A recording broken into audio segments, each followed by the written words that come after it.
साथियों नमस्कार। गिरीश चंद पांडे पुनः आपके समक्ष एक ज्वलंत मुद्दा लेकर आया हूं। और आज का मेरा मुद्दा जो है प्रधानमंत्री नरेंद्र मोदी की सिंगापुर यात्रा से जुड़ा है।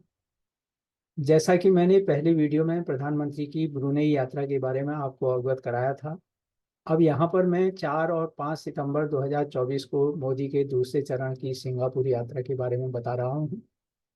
ब्रुनेई की भांति सिंगापुर भी भारत की एक्ट ईस्ट पॉलिसी का एक प्रमुख भागीदार देश है। और मोदी की यह यात्रा सिंगापुर के प्रधानमंत्री लॉरेंस वोंग के निमंत्रण पर की गई थी। इस दौरान दोनों नेता जो हैं भारत सिंगापुर रणनीतिक साझेदारी की प्रगति की दोनों नेताओं ने समीक्षा की और आपसी हित के क्षेत्रीय तथा वैश्विक मुद्दों पर विचार विमर्श किया।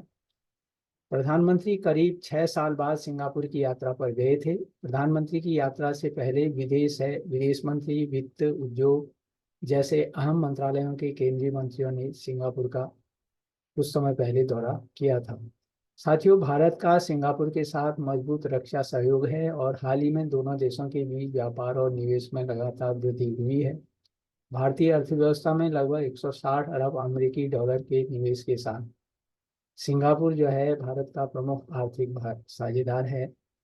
सिंगापुर आसियान में भारत का सबसे बड़ा व्यापार भागीदार और प्रत्यक्ष विदेशी निवेश का एक प्रमुख स्रोत है।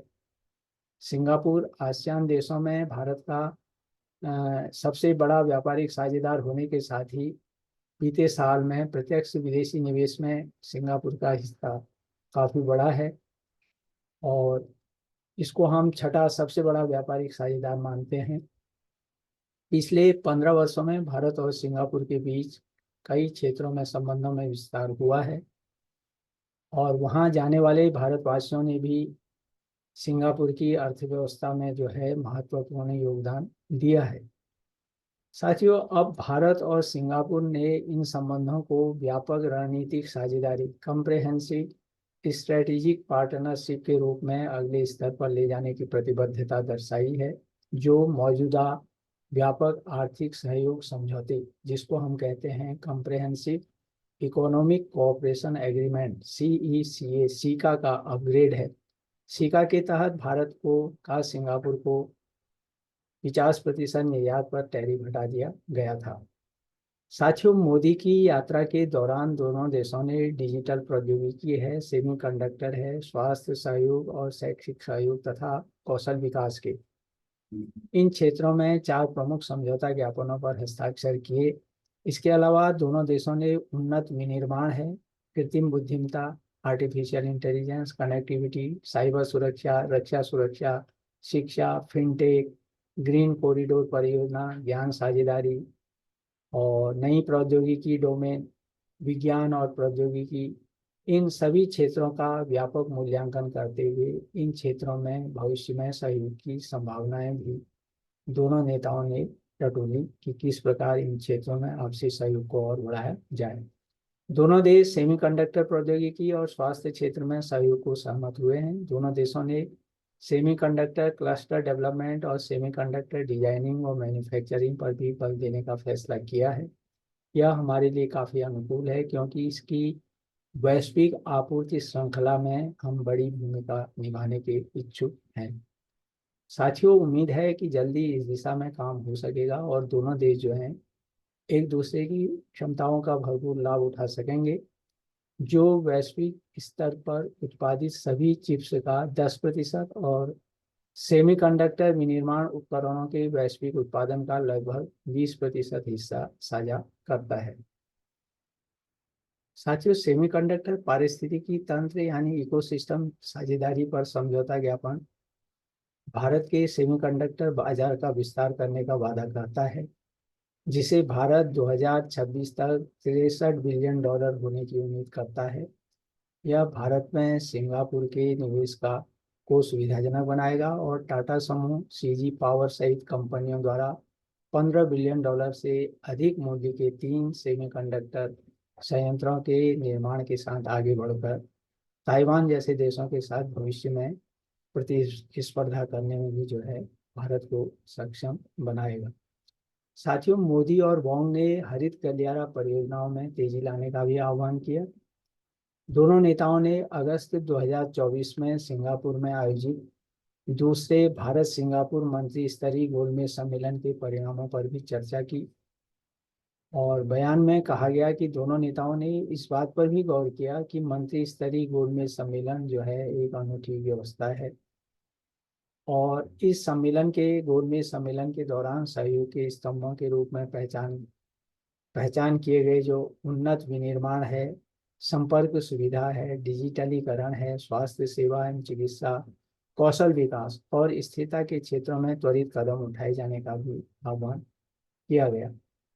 बयान में कहा गया कि दोनों नेताओं ने इस बात पर भी जोर दिया कि इन स्तंभों के तहत सहयोग जो है विशेष रूप से सेमीकंडक्टर और महत्वपूर्ण एवं उभरती प्रौद्योगिकियों के क्षेत्र में द्विपक्षीय संबंधों में एक नया अध्याय खोलता है और दोनों देशों के संबंधों को भविष्योन्मुखी बनाता है, यानी भविष्य में इन क्षेत्रों में सहयोग और बढ़ने की संभावना है। साथियों, भारत और सिंगापुर के सांस्कृतिक रिश्तों को और मजबूती प्रदान करने के लिए भारत का जो पहला तिरुवल्लुवर सांस्कृतिक केंद्र सिंगापुर में खोले जाने का भी निर्णय लिया गया। यहाँ गौर करने योग्य है कि सिंगापुर भारत के लिए आसियान भारत शिखर सम्मेलन, पूर्वी एशिया शिखर सम्मेलन EAS और आसियान क्षेत्रीय मंच ARF जैसे बहुपक्षीय मंचों में सहयोग के लिए भी महत्वपूर्ण है। सिंगापुर वैश्विक सेमीकंडक्टर आपूर्ति श्रृंखला का अभिन्न हिस्सा है और स्वास्थ्य और चिकित्सा पर समझौता ज्ञापन का जो उद्देश्य है, स्वास्थ्य सेवा और फार्मास्यूटिकल क्षेत्र में मानव संसाधन विकास के क्षेत्रों में सहयोग को बढ़ावा देना है। यह सिंगापुर में भारतीय स्वास्थ्य सेवा पेशेवरों को प्रोत्साहित करेगा और डिजिटल प्रौद्योगिकियों पर समझौता ज्ञापन जो है साइबर सुरक्षा, 5G, super computing, quantum computing और आर्टिफिशियल इंटेलिजेंस के क्षेत्रों में सहयोग को सुविधाजनक बनाने में मदद करेगा। शैक्षिक सहयोग और कौशल विकास पर समझौता ज्ञापन जो है तकनीकी और व्यावसायिक शिक्षा के क्षेत्रों में सहयोग को बढ़ावा देने में मददगार साबित होगा। साथियों, दोनों देश आर्थिक तौर पर भी एक दूसरे पर अधिक जुड़ने को तत्पर हैं और वहाँ के डिजिटल लेन देन में पहले से ही UPI का इस्तेमाल हो रहा है, यानी सिंगापुर में अब डिजिटल कनेक्टिविटी पर अधिक ध्यान देने की भी वकालत की गई है, यानी उस पर जोर दिया जा रहा है। साथियों, सिंगापुर ने पिछले 24 वर्षों में भारत में लगभग $160 बिलियन का निवेश किया और अधिक निवेश को बढ़ाने के लिए और आकर्षित करने के लिए प्रधानमंत्री मोदी ने Blackstone Singapore, Temasek Holdings, Sembcorp industry limited, CapitaLand investment, ST telemedia global data centre, Singapore Airways के CEO के साथ भी बैठक की और उन्हें भारत में विमानन, ऊर्जा और कौशल विकास में निवेश करने के लिए आमंत्रित किया। साथियों, दोनों देशों की बढ़ती आर्थिक ताकत कई नए अवसरों के दरवाजे खोल सकती है भविष्य में, विशेषकर रक्षा है, समुद्री सुरक्षा है, आर्थिक मुद्दे आदि से जुड़ी कई बुनियादी समस्याओं का दोनों देश मिलकर समाधान निकाल सकेंगे, ऐसी हमें आशा है। स्वास्थ्य और दवा, शिक्षा आदि से जुड़े विषयों पर दोनों देशों के बीच समझौता करना इस बात की भी पुष्टि करता है कि वे द्विपक्षीय रिश्तों को बहुआयामी बनाने के लिए काफी उत्सुक हैं, यानी दोनों देशों के बीच संबंधों का जो विस्तार है वह व्यापक होता जा रहा है। कुल मिलाकर अगर हम कहें, ब्रुनेई और सिंगापुर के साथ मोदी की जो भागीदारी है उससे यही पता चलता है कि नई दिल्ली का ध्यान जो है, यानी भारत का ध्यान दक्षिण पूर्व एशिया पर है और भारत की लुक ईस्ट पॉलिसी के उसके लक्ष्य जो हैं इस क्षेत्र में चीन के बढ़ते आर्थिक और सैन्य प्रभाव जो है उसको संतुलित करने के लिए क्षेत्रीय गठबंधनों के साथ स्थिर और अनुकूल हिंद प्रशांत परिदृश्य को आकार देने के व्यापक लक्ष्यों के साथ जुड़े हुए हैं। कहने का तात्पर्य यही है कि भारत की जो एक्ट ईस्ट पॉलिसी है आसियान के साथ संबंध जो है वह चीन को के प्रभाव को संतुलित करने के लिए भी हैं। क्षेत्र के जटिल और पेचीदा शक्ति संतुलन को नियंत्रित करने में सिंगापुर और ब्रुनेई का महत्वपूर्ण योगदान है और वैश्विक शक्ति और ग्लोबल साउथ का प्रमुख भागीदार बनने के अलावा इंडो पैसिफिक में बड़ी उपस्थिति सुनिश्चित करने के लिए अधिक सशक्त हमें लुक ईस्ट पॉलिसी की एक्ट ईस्ट पॉलिसी की जो है आज आवश्यकता है। और इसके लिए सभी आसियान के सभी जो 10 सदस्य देश हैं उनकी जो है एकजुटता और उनकी एकता भी बहुत जरूरी है। तो साथियों, यह मेरा आज का मुद्दा था जो मैंने आपके समक्ष शेयर किया, बांटा। आप अपनी टिप्पणी अवश्य दें, पसंद नापसंद दोनों का मैं हमेशा स्वागत करता हूँ।